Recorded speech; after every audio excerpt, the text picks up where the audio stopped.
Elsinore is an upcoming video game based on William Shakespeare's Hamlet. It was a 2016 Indiecade nominee and was awarded Best Adventure Game at Intel Level Up. It was created by the game company Golden Glitch, one of which is CMU's own Katie Chironis. It'll be released on PC, Mac, and Linux. The general plot was revealed in their really popular Kickstarter, which actually raised over $100,000. I believe it was the first game to be fully funded from a Kickstarter. Their plot synopsis was, on a summer night, the Danish noblewoman Ophelia awakens from a terrible vision. In 4 days, everyone else in Elsinore Castle will be dead. Even worse, she's been thrown into a time loop from which she cannot escape. Forced to relive the same 4 days over and over again, Ophelia is determined to do everything in her power to change the future. This entire synopsis clearly means that Golden Glitch is going with more of a film tradition of using Shakespeare's stories as loose interpretations rather than a word-by-word, by the Folger, for the Folger rendition. I want to talk a little bit about gameplay, but before I do that, I think it's best if I actually show the trailer, the latest trailer for the game.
Elsinore is an adventure game that relies on a Groundhog Day-like mechanic. Every 4 days, the entire world resets. This is a point-and-click adventure-based game. Adventure games are when a player is a specific character in a plot, and it's usually either puzzle or exploration-based. In this case, it's a bit of both. Point-and-click is fairly obvious, but I'll explain anyways. It has no input from the keyboard and only uses mouse controls. In a lot of ways, this actually makes the game more accessible to non-gamers, as it doesn't require fast reaction times or game sense or anything like a first-person shooter would involve. It basically is just making a long series of choices to see how it would play out with a couple of puzzles thrown in. So in Shakespeare's Hamlet, Ophelia is generally shown to be a passive character. In the scenes when we're introduced to Ophelia, we actually don't really hear much from her. It's mostly her father Polonius and her brother Laertes lecturing her on remaining pure and staying away from Hamlet. The most we hear from her is during her mad scene, in which case she still doesn't have a lot of agency, although some agency is shown through her handing out various flowers with specific meanings. She's often shown as an obedient daughter who just kind of becomes the pawn of the larger mind games. She doesn't really directly influence the action, so that's probably why she's often thought of as a fairly passive character. In Elsinore, Ophelia remains in the background, but it's basically anything but passive. It's played by having Ophelia examine, collect, and present evidence to various characters throughout the play. This could be evidence like, possibly, I don't know, a vial of poison that was found in the orchard, for example. Players can also choose to deceive, befriend, and betray various characters throughout the game. By choosing when and to whom she shows evidence. This can be really a driving force of the story. It also shows really how delicate the plot of Hamlet is. One tiny little change could completely change the story and possibly change it from a tragedy to, I wouldn't say a comedy, but at least neutral.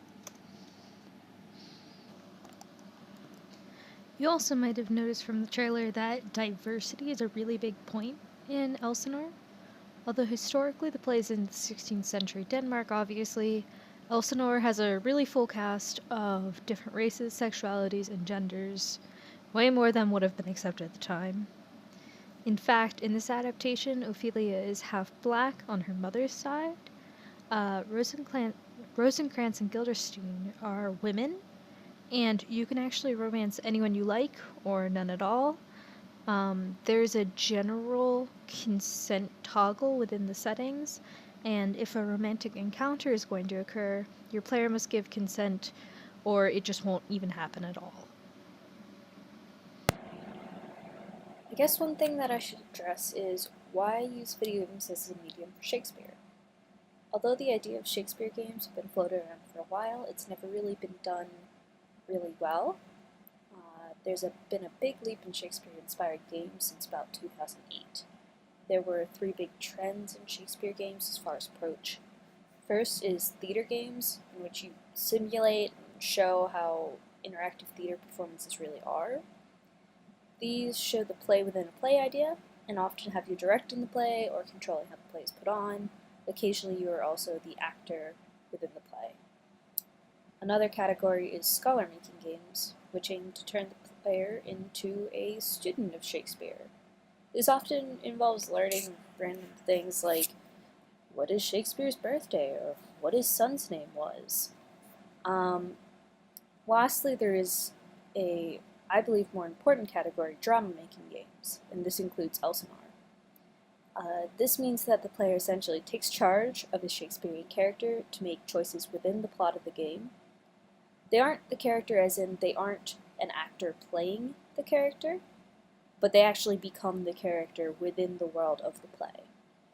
This is a form of RPG, which is role-playing game, that is commonly a found form of adventure games and video games. RPGs are known for creating empathy between the player and character, and letting players live vicariously through their characters. In Shakespeare, this is interesting as it allows players to become more invested in certain characters more fully and to truly understand their intentions. It also allows players to see beyond just the Shakespearean language to see that many of the plots of Shakespeare plays are, in fact, universal. One question that you may be asking yourselves is, how does this relate to Shakespeare in film? I personally believe it's heavily related, as it's another way of showing Shakespeare through a visual medium. Just as people watch film and theatrical productions of the written plays to get a better understanding, video games provide a similar, yet unique view on the plays.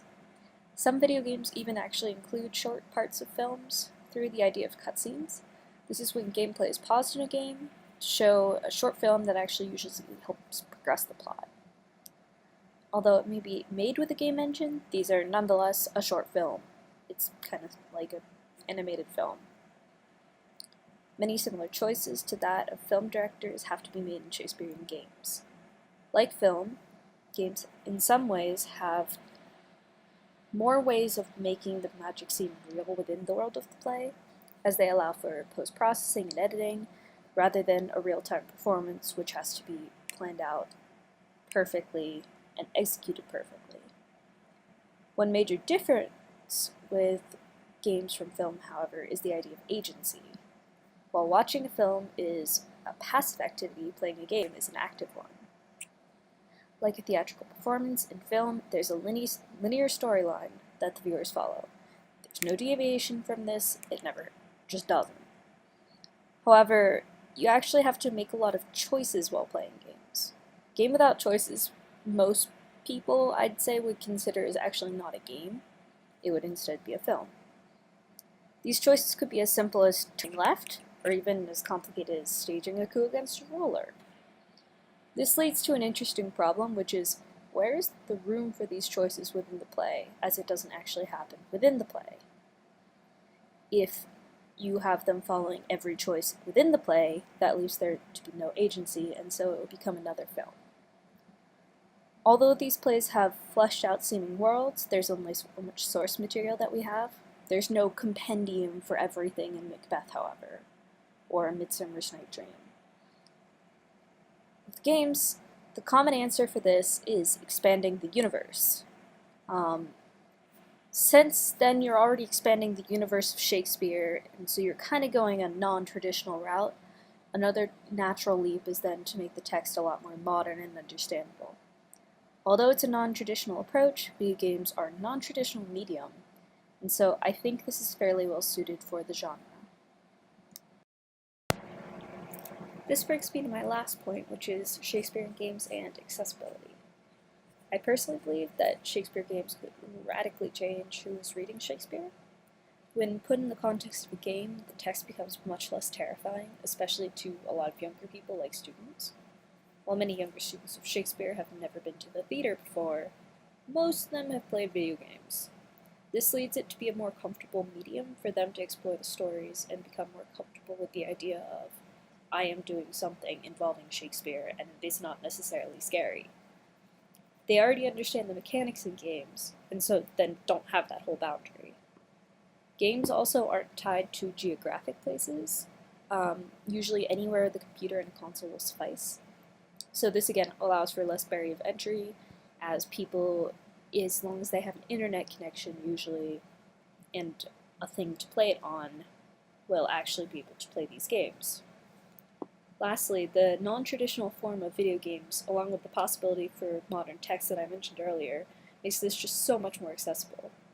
I personally believe that once people understand enough to realize that Shakespeare stories are interesting, they're more likely to pursue it further and read the original text. I think usually the original text actually scares them off and makes them think, oh, this is for someone smarter than I am.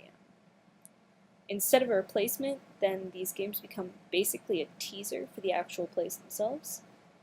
I'm really looking forward to Elsinore and all other Shakespeare games to come. Thank you.